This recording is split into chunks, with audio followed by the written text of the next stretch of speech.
Welcome to the Media Roundtable. We're talking to leading podcasters about the shows they create, why they create them, and the impact that they have on the world. So whether you're a listener or a member of the advertising community, you can better understand the content that is out there and feel good about what you consume and what you support.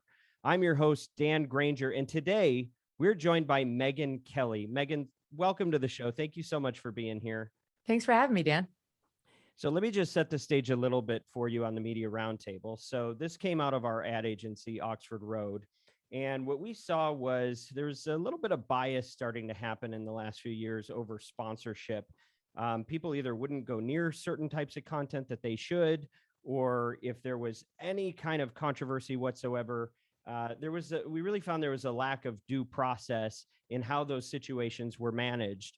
And so we started looking into this on behalf of our clients. And we also kind of recognized that there was a lot of destruction being done by people being merchants of outrage, and that we were playing a part in that. So we wanted to do something proactive that could help brands sponsor content that aligns with their values and their purpose, and really have a better understanding of what that is. So the purpose of this show is to give advertisers a view of what's out there, what's being created, and what is it really about? What is the true purpose of that content? And so that they can make better decisions. And I'm just going to say one thing, that I have tremendous admiration personally for the work that you are doing, because you have taken an approach to journalism that is even-handed, it is intellectually honest, and it is the kind of stuff that would make it, I think, better for everybody if it was more common in terms of what's available for advertisers to support. So thank you for that. Oh, thank you. I appreciate that. And it's nice to be sort of recognized. And what's really fun is just doing the work every day. As you know, I enjoy it. Yeah.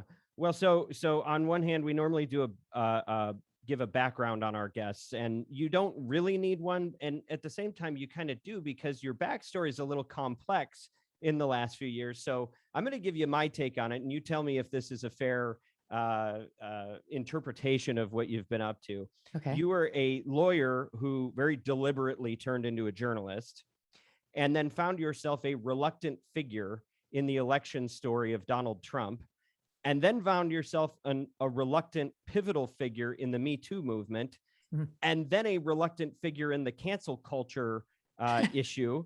And now you are a deliberate figure in a new type of journalism. Is that a fair way to kind of sum up your backstory? That's funny. I've never thought of it that way, but yeah, sadly, yes. Or maybe happily, you're right.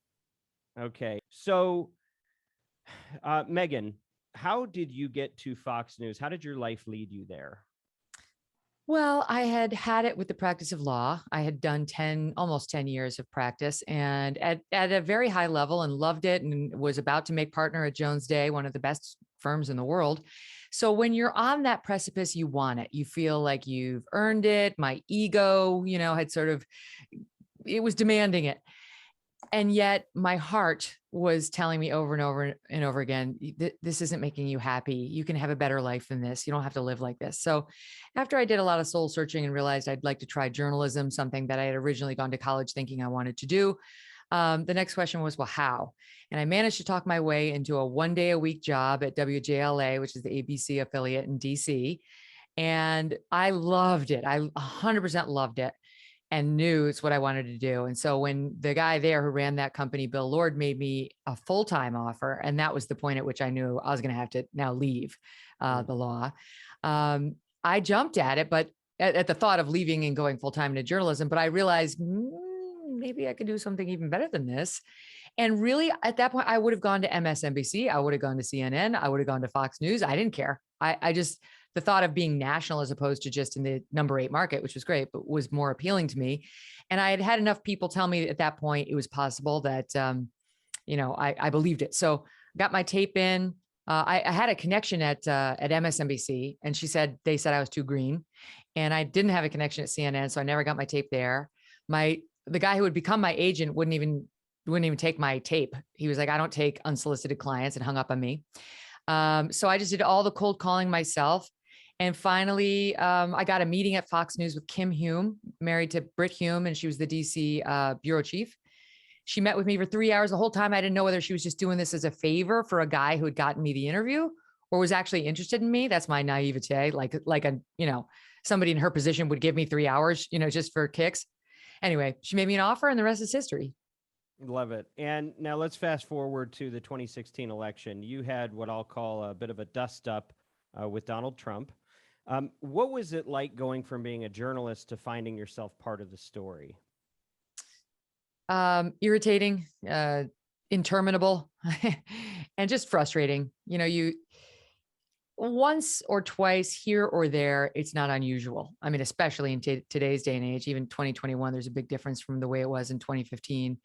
But to be just an ongoing story for 9 months, it just never ended. And the point at which I was like, it's never going to stop was he had won Florida. And he went out and, as a GOP nominee in that contest, and he went out and like one of the first comments he made was about me. I was like, he just won Florida. He's going to be the Republican nominee. Why is he thinking about me? But it's because he watched Fox News's coverage all the time. And I was leading along with Brett Baer, that political coverage. So it just became clear to me he was never going to let it go. And that was about when I started to think, all right, I'm going to have to be the one to put an end to this. So can you talk a little bit about the complexity of being a journalist who has to cover these topics objectively? Meanwhile, you're being attacked and your family is becoming physically unsafe to the extent that you need to increase your security measures. What is that? How do you balance those two things? It was so complicated. I wrote in my book that the one moment about the whole thing that sometimes makes me emotional is my daughter, who was then, I think, 5 years old, learned the word bimbo from Donald Trump. And anybody will tell you I'm not a woke person. I'm not super PC, but I just hated that. I hated the fact that my sweet young daughter learned that word from the guy who was probably going to be our next president. And that's really all I was going for him on that question. You're not a PC guy. You've said a lot of controversial stuff. The Democrats are 100% going to hit you with this. How are you going to respond to this charge?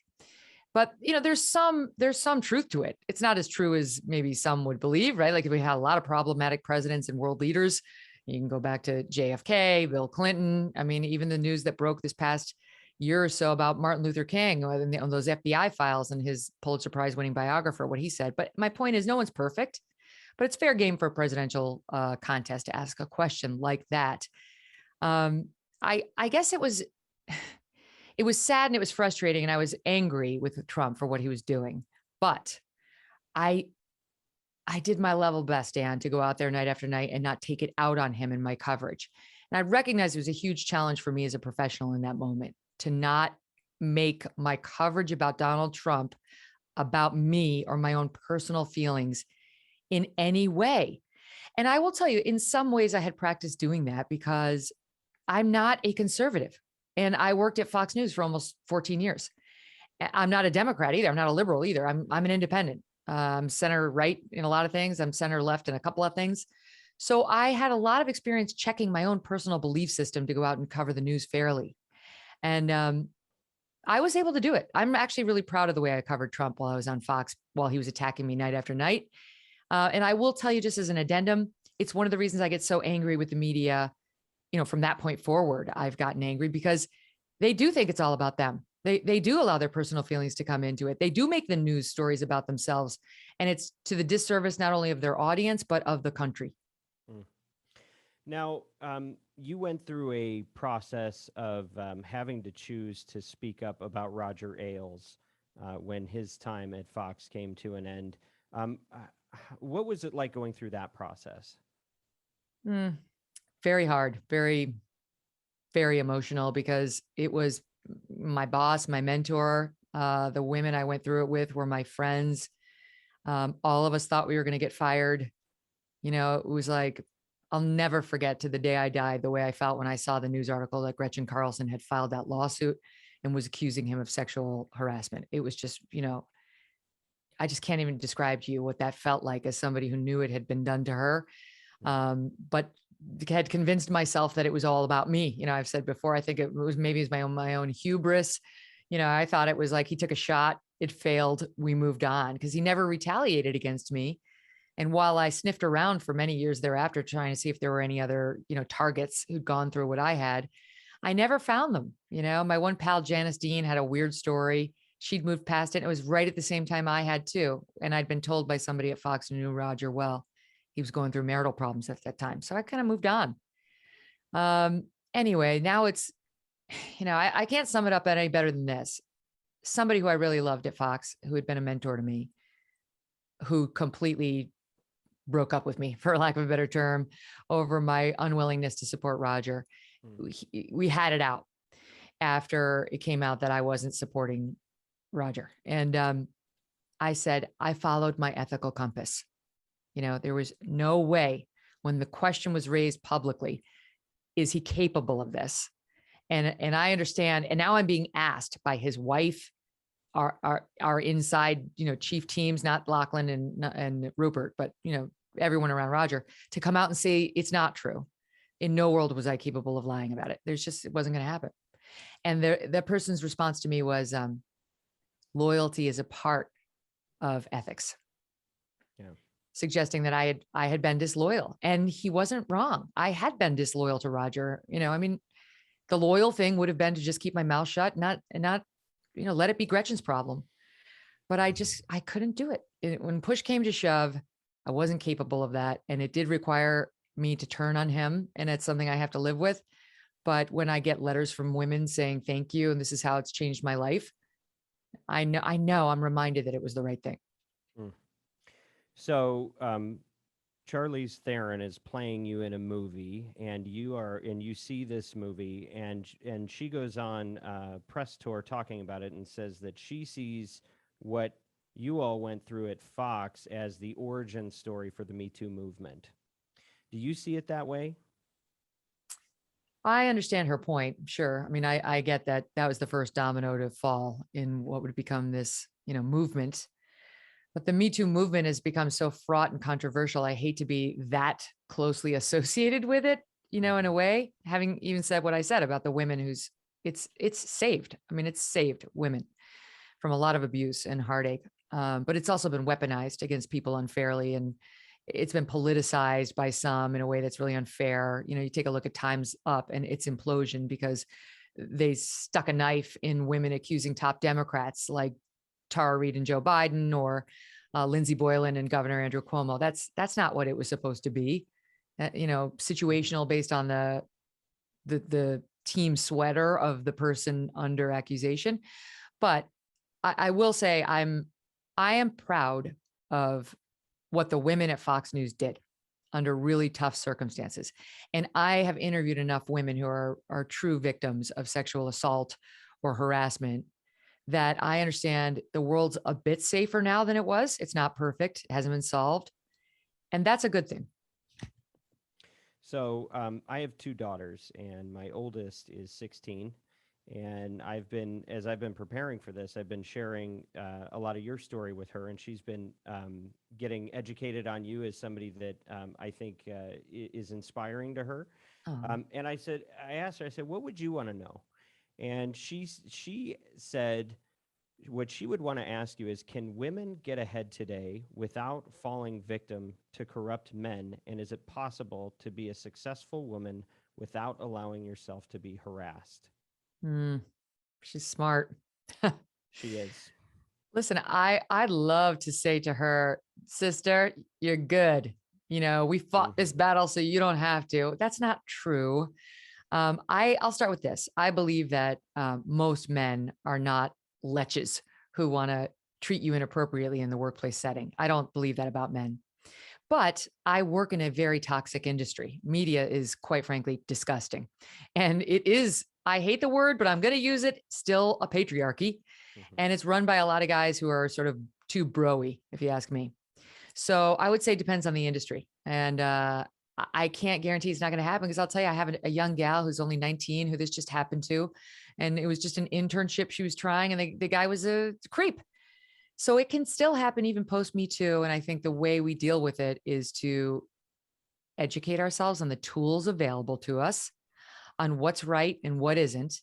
And I do think it's still important for women to remember sexuality is a complicated thing. And for long time, men and women have been stimulated by one another, attracted to one another.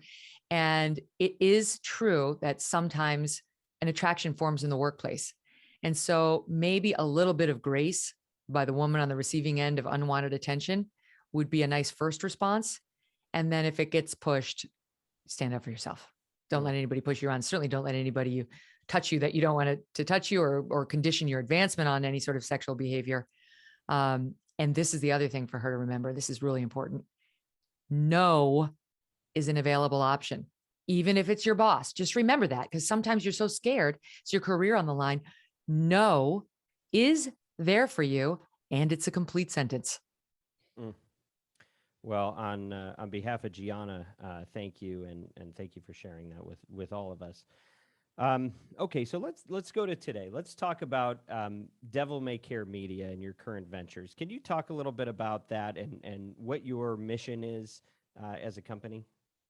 So I called the company Devil May Care based on the saying, "The devil may care, but I do not."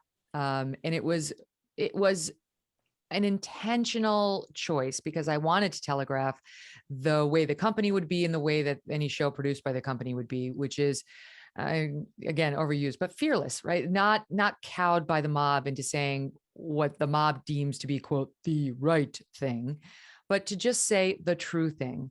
And I realize everybody says that, whether this is true, but I think the advantage I have is I can live it because I'm not ideological. I'm not driven by my politics. Um, I'm just really an open-minded lawyer at heart who wants facts and evidence and to be persuaded, and also to always check my beliefs and reassess them. I'm delighted when I find out I feel differently about an issue after an interview. Like, oh, maybe I didn't see it right before. Great. I know something more. I'm smarter today than I was yesterday. Amazing. Holding on to old beliefs just so you can continue claiming you're right wrongly is a silly value. So that's what I wanted to do. And that's what I'm doing now. And so I do think it's sort of come to me now at this point in life for a reason. I've been through enough in my life that I can handle the slings and arrows that may come my way from doing news like this.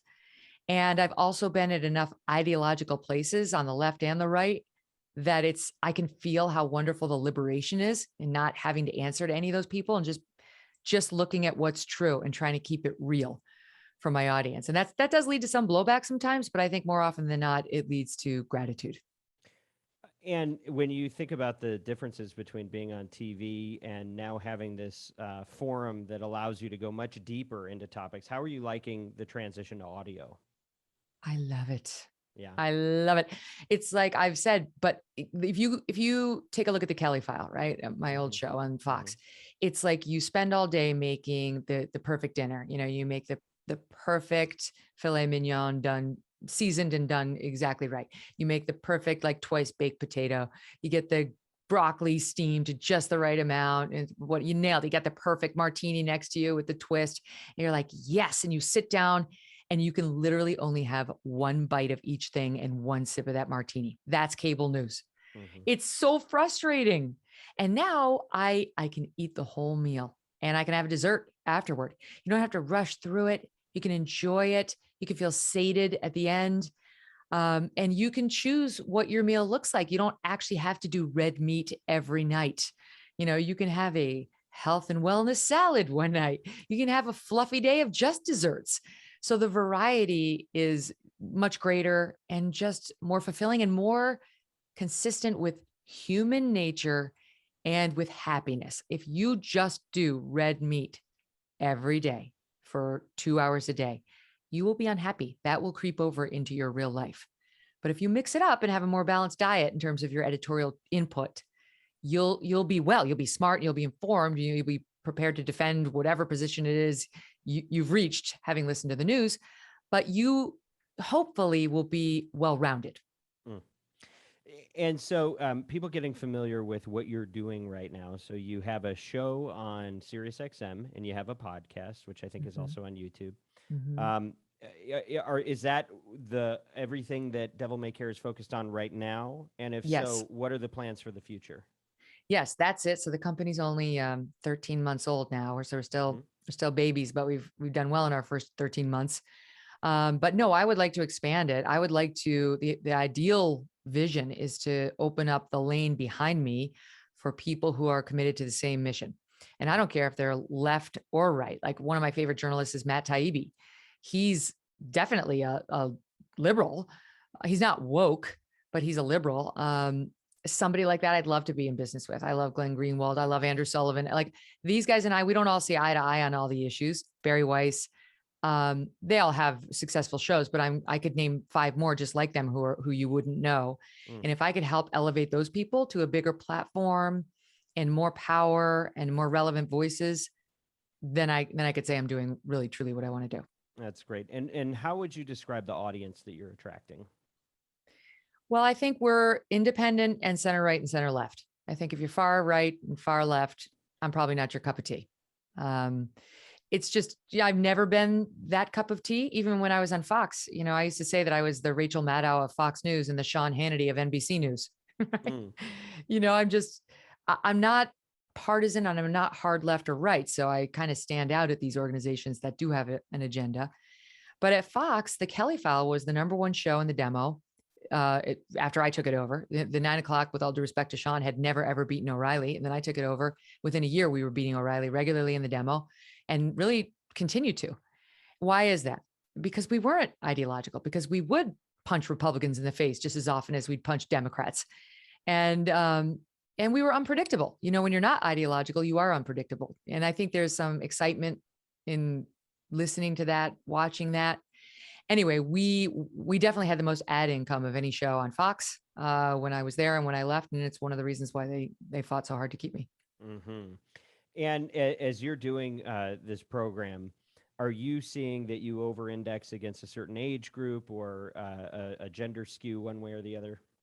So I haven't seen that yet. I don't even know if you know that in the podcast world. I should probably know this. To. You got to take it with a grain of salt a little Okay. bit. You know what? I can send you guys some stuff that's available after this. I can tell you based on social media and Sirius's Triumph audience that it tends to index. My own and Sirius tends to align in 50-50 male female, and tends to be better educated, sometimes a little bit more affluent audience. In other words, not necessarily college grads and business degrees with everybody, but people who have had college or some college, and people who are more informed on the news, obviously, because if you're watching a news program, you probably have some interest in it. Well, and as you've probably heard, we like to put people in boxes in this country. We like to group them and make blanket assumptions about them. What do you say to people who see you wearing a scarlet F from your time at Fox? I mean, I'm okay with that. I'm proud of the work I did at Fox News, and I would take the Kelly File and stack it up against any show anywhere in terms of its fairness. I miss it. I don't want to keep doing it, and I didn't when I left either, but I miss that hour, and I think there's a void in cable news as a result of it going away. Now, there's less of a void in my home life and my family since I don't do that show anymore, but no, I'm not embarrassed about the Fox thing. I'm proud of it, and stand by everything I did there. That's great. And let's talk about the media industry right now. You have said, and this is like pure journalism, that at its heart, it's an adversarial relationship. And I'd love to hear how you feel like that's going in the industry under the Biden administration. Not well. It hasn't been going well for a long, long time. There was a one, shiny moment during Afghanistan where the media was tough on Joe Biden, irrespective of partisan jerseys. But the media does tend to be a little bit more pro-war, to be honest with you. I mean, that's sort of been the case historically. Just ask Glenn Greenwald. So it wasn't totally surprising, but they didn't run cover for him like they do on most issues. And you saw the reverse under Trump, right? The media, everything he did was awful, except if you watch Fox News. And now if you watch Fox News, everything Joe Biden does is awful, and the mainstream is defending 98% of it. Are you seeing that start to change, though, the longer he's in office? Because I feel like there was a shift after Afghanistan. I don't know. I mean, I don't think so based on what I saw about coverage at the southern border during the immigration crisis in Del Rio. You know, we had some 15 to 18,000 migrants crossing the border, and the media was so delighted to switch the story from that actual crisis where people were really hurting as Yeah. a result of messaging by our leaders about what the status of the southern border is and your opportunity to be a permanent resident here, to, oh, one of the guards, one of the border patrol guards whipped somebody with a whip from his horse, which was a lie. It wasn't true. And I'll tell you, the first day I saw that, I'm open-minded. I don't need to defend the border patrol. Do I? I don't work for them. So I'm open. Show me. If they did that, that's wrong. Let's see it. And I watched the video and I watched the still shots. And the first day I went in the air and said, I haven't seen it so far. And if it's not true, people should be willing to report that. And then, of course, it fell apart. And finally, even the New York Times had to reverse its coverage, but very few others openly owned it. And why? Because they like that story. It plays into all their pre-existing narratives of, you know, the border patrol going after these poor immigrants, and skin color plays into it. And it just, and plus it runs cover for Biden. So anyway, I haven't been that encouraged. No, Dan. Okay. I am sure you see all the stats about polarization and how the state that we're in this country. And you may have seen the UVA one that just came out that said that over half of Trump supporters and 41% of Biden voters are ready for secession. Um, that's University of Virginia. That's what they're saying. Yeah. Well, your response to that? People are angry. Yeah. I think this is like, you know, a big argument between a husband and wife, and somebody says something they don't mean. And it's like, well, you know, this marriage doesn't have to keep going. And then you settle down. You know, I don't believe that is what I'm saying. I think people are angry, and that's anger fueling that answer. Because when actually walked through what a divorce would look like, there's no reality. There's no practical way of actually doing that. And the collapse of the United States is not something I think America will stand for and Americans will stand for. That's just their anger. No one feels heard. There's a lot playing into it. Big tech has so much control over our lives, and we have so little control over it. It leads to people feeling disempowered. Trump, no question, was a divisive president, but so was Barack Obama. And they've alienated different groups of people who still are burning as a result. And Joe Biden's been pretty divisive in some ways too. So we're not on the path to healing. I don't know that we will be, but I look at a country that got over it after a civil war, and I think we can handle this. All right, so you're not buying into the doom and gloom predictions about the constitutional crisis that's coming with the next election and all that. You're basically like, it'll be fine. I'm not, especially because media loves to pump stories like that make us feel extra angry, divided. Like you say, doom and gloom. Yes, that's going to lead the A block. And I don't know. I think it was Dennis Prager once, are you an optimist or a pessimist? And he said, I'm a realist. You know, I'm like, I'm not either really. And I think that's me too. I don't see that we're not breaking up. We're going to calm down.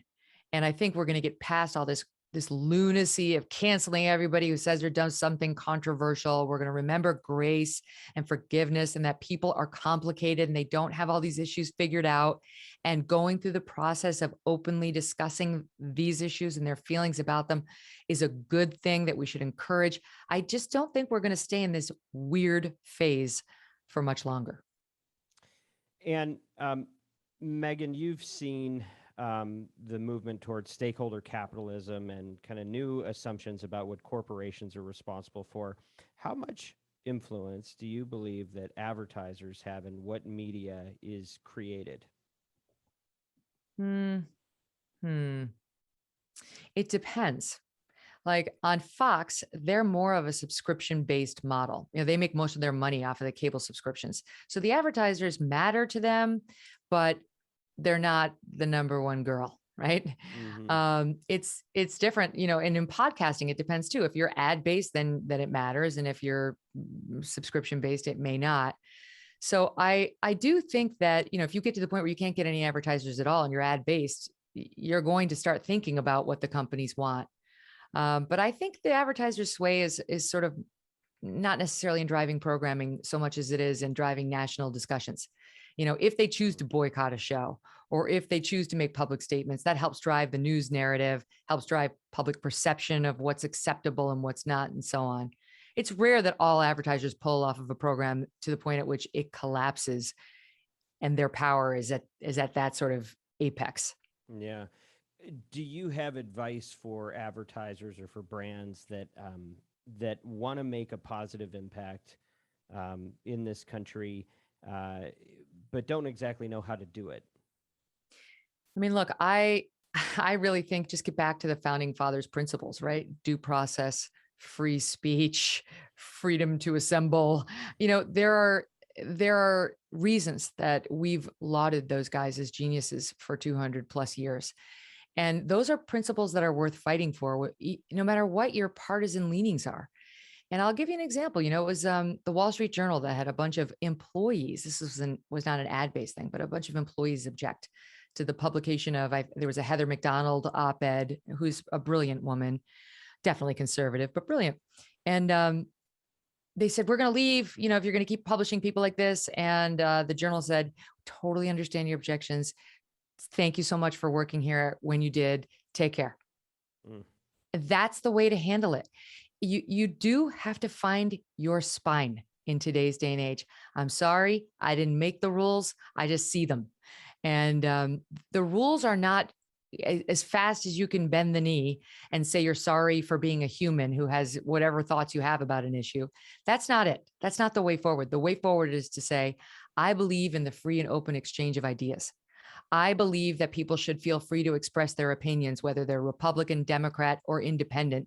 And the latest polls show us 67% of them do not feel that way. That's wrong. I'm not going to be part of that problem. I want my children and yours to grow up in a world in which they can make a mistake or two and not worry about immediate cancellation and firing and all of that. And off of social media, off of all friend groups. I don't want to live in that world. And I don't think most Americans do. So I'm going to allow this program to continue, or I'm going to continue to support it, not because I agree with everything that's said on it, but because I support those ideals. That's why I advertise on this show and that. And you should choose a wide swath so you can really live up to that, right? Like, why don't you advertise on the Tucker show and on the Rachel Maddow show, right? On my show, and I don't know who'd be ideologically opposite of me, but other shows that have different points of view. Let's say, the Patriot Channel is definitely more conservative than I am, but there's definitely people like Gayle King who are on Sirius and elsewhere who are more left than I am. Anyway, I think that's living your ideals. I think that's something you'll be proud of. And I think if you cower in the corner, just trying to appease the loudest activists who don't represent the majority of the country, 65%, let's say the country, you'll be ashamed of yourself dying in your bed whenever that day comes. You'll be sorry you held your tongue and didn't stand up for what's right. I know we're almost out of time here. You have also made the statement that you want advertisers who have a spine on your program. Can you say more about that and what your pitch or warning, depending on how you want to define it, would be to potential supporters of your content? Yeah. Well, if you are somebody who's going to get really scared by the first mean letter you get, you don't want to advertise on my show. I guess that's the truth, because I definitely am a target. Now, why is that? It's because I have some power and influence. It's because I have an audience. It's because people actually do want to tune in and listen to me cover the news. And that's a good thing. That's a good thing. And the thing about me is I'll get people from both sides of the aisle on the show as guests and in the audience as listeners. Just today, we had somebody call in who appeared to be conservative. And then we had somebody call in who is more of a liberal, who watches The View and watched me while I was on NBC. Still listening, right? I can get them both. Very few people can say that in the news business right now. But I'm well known. And for whatever reason, somebody once said it's tallest poppy syndrome. Like if you're the tallest poppy, they try to cut you down. I attract a lot of attention. So there's very much a chance that somebody could say, well, she said this and 5 other people have said it, but I'm going to make her my target. So unless you are strong and you're willing to say, thank you for your input, appreciate that, and then just go about your business, we're probably not a good match. I said to my production company when I launched the show, I want mom advertisers, like mom run companies. I want veterans. I want people who love America, who have founded companies and built them from the ground up and understand hard work and elbow grease. But if you just really want to appease sort of the loudest wokesters, I'm not for you. So finally, what do you want to see change in this country as a result of your work? Just free and fair debate. That's number one. That's what I want. I want to open conversation back up. I don't like safe spaces. I think they're the most poorly named thing, right? It's totally unsafe. How do you get strong? How do you get confident? How do you get resilient? Go through stuff, get knocked down, get back up, lather, rinse, repeat. And so, how are we going to grow your daughter and mine into strong women of the future who can take bullshit like what we saw at Fox News? Not, okay, yes, throw them in the lion's den and let them get harassed, but give them the tools. Let them have little challenges before they get to the big one, right? Like, how do you, I just did a show on this. How do you build courage? Take on one fear a day, sometimes small, sometimes medium, sometimes large. But then when the enormous one comes, you have practice and exercising courage. That's the opportunity we're taking away from kids right now. Safe spaces don't help them. They take away the opportunity to build muscle. And then when the fist fight comes, they're the cowering weakling. I don't want that for my kids, for your kids. So I think free and fair debate, the willingness to exchange ideas, even if you may find them offensive, and the realization that we used to have that offense might be okay. It might be just a bridge to a new conversation. So I am not only your grateful host of the Media Roundtable, I am also the CEO and founder of an ad agency called Oxford Road. We are the world's leading independently owned and operated audio agency. And you've probably heard some of our clients in other podcasts that you listen to. Companies we work with include brands like Shopify, NetSuite, Indeed.com, Headspace, Theragun, Quip, and many, many more great companies. What's important about Oxford Road is that not only do we have proprietary ways of helping great brands use audio as their secret weapon to scale into the channel and to see great success and return on investment, but we also are able to do things to help brands balance their business objectives and their brand values, which is not an easy thing to do. It's one thing just to make the ads work. It's another to feel good about what you're sponsoring. The Media Roundtable came out of Oxford Road and a need that we saw in the marketplace that our clients were experiencing. And we've made it an industry initiative to raise the bar on things like truth and civility in media, so that when you are advertising, you can feel good about what you support. If this is something that's interesting to you, you can get in touch with us anytime. And we can start a conversation. Just go to oxfordroad.com. That's oxfordroad.com. And even if you're not ready to talk, you should subscribe to our newsletter, The Influencer, which has a lot of great industry information every week. Free to subscribe. That's oxfordroad.com. Megyn, tell me about how you feel about being an advocate for brands. What's your approach to actually doing endorsements? So I love the ads and I love reading the ads. And I am now convinced that if I hadn't made it in news, I could have had a career reading ads. I'm telling you, like, it's fun for me. And I love getting to know the brand and then figuring out the best way of selling it. Like, what do I actually believe that I can communicate to my audience that's real? And having a real conversation about it. And I've gotten so many, if you go to my Apple reviews where people can comment, you will see so many comments about people saying, I don't fast forward over the ads when you read them because they're fun. And I will say the other thing is I will give the advertisers on my show a personal shout out, like, please support these brands. Like, they stand for what we're talking about, which is the free exchange of ideas. Like, it's not a partisan thing. It's that this is a strong advertiser who believes in America and believes in open talk and so on. And so they deserve your support. I've had tons of advertisers come back and say, like, thank you, that was great. You know, it's not because you can go to any blinds company, right? It's like there's lots to choose from. So why? Just because Megyn Kelly tells you to go to them? No, I'm giving them a reason to be loyal, to love them, to say, I've got actually some ideology in actually going to this particular store. So anyway, I feel like it's the least I can do for my advertisers. And I just love it. I love using my ad sales voice and sort of switching into gear. And my assistant Abby is part of my act, and it's super fun. Well, it's music to my marketing ears because, what kind of separates the wheat from the chaff with a lot of these is some people will just read what you give them and very dispassionate. And it's always, always really impactful. And that's what's so amazing about audio, right? Is TV, you can't do that. You can't do an endorsement. You can't No. talk about a brand. You can't customize. You have no Oh, that's right. jurisdiction over the message. Here, you can make sure it's actually authentic. Oh, Dan, on the podcast, if I had a nickel for every time my executive producer has been like, MK, the ad is supposed to be 30 seconds, not 2.5 minutes. I'm like, but it's fun. I'm having a good time. And I'm like, the advertiser's never going to complain that we gave him more time. He's like, no, I am complaining. I'm like, well, I'm having fun, right? On radio, it's not as easy, but on the podcast, I still let it roll. And you got to read the advertiser, right? Like some you can get away with dropping a swear word here or there, but some you can make like a raunchy joke if you know the advertiser, because I'll talk to all of them personally before I start reading the brands.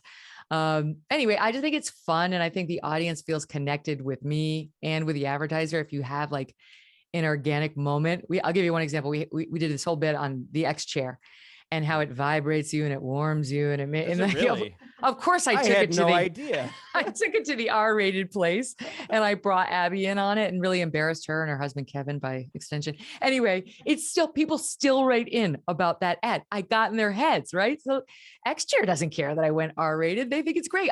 I'm now in people's heads with it, and I think clever ways of sort of getting the advertiser in front of people like that work for everybody. Are there brands that you have a deal with that extends beyond your shows, where like you're the face of the brand that goes elsewhere? And is not yet? Are you into No. that sort of thing? No, not yet. I don't think so. I mean, I'm really, I'll tell you the number one person or brand I want to advertise on my show, and that's Dyson, because they created the greatest vacuum cleaner known to man. It's the most beautiful, wonderful thing I've ever seen in my life. I had a dog who was shedding during the quarantine, and I had the crappiest vacuum, and I replaced it with another vacuum, and it still was terrible. And then I finally found the Dyson one that is meant for animal hair, and it was life-changing. And I don't know how I reached them to communicate this information, but I'm telling you, I will bring Dyson to its maximum sales capacity. Well, you just want things to work properly, I take it. It's a miracle. Yeah, it's pretty cool. Well, and so what we do at our agency, we really try to only take on clients that we believe are worth fighting for, because you are fighting for them all the time. And so if it's not something that you're passionate about as an intermediary, it's going to be really hard to make that infectious. And so It's so cool that all the way through the supply chain with you, that you're taking the same approach. Really, really powerful. Oh, it's really true. And I'll tell you, I mean, I do try, like if it's a brand, it's like a skin cream, it's whatever. I have to try it, and I actually do have to like it in order to sell it, because I just feel like it's fraudulent if you don't. And I've definitely rejected some products. And it's funny because Abby will keep coming back to me saying they'll take anything. Just give them like the most like easiest read. I'm like, I can't do that. I have to actually believe it in order to actually sell it. But if I believe in it, I will sell it like nobody's business, because I think it's fun and it's important to support the people who are supporting me. Have you had to turn down a lot? I have had some, yeah. And they've gone sort of back channel in different ways. I'm like, I don't know how to break it to you, but I just don't like it. They can buy pre-produced spots on SiriusXM and still share their message with your audience. Just there we go. There you okay, have it. Problem all right, good. solved. Yeah, Thanks, Dan. Yeah. Well, that was amazing.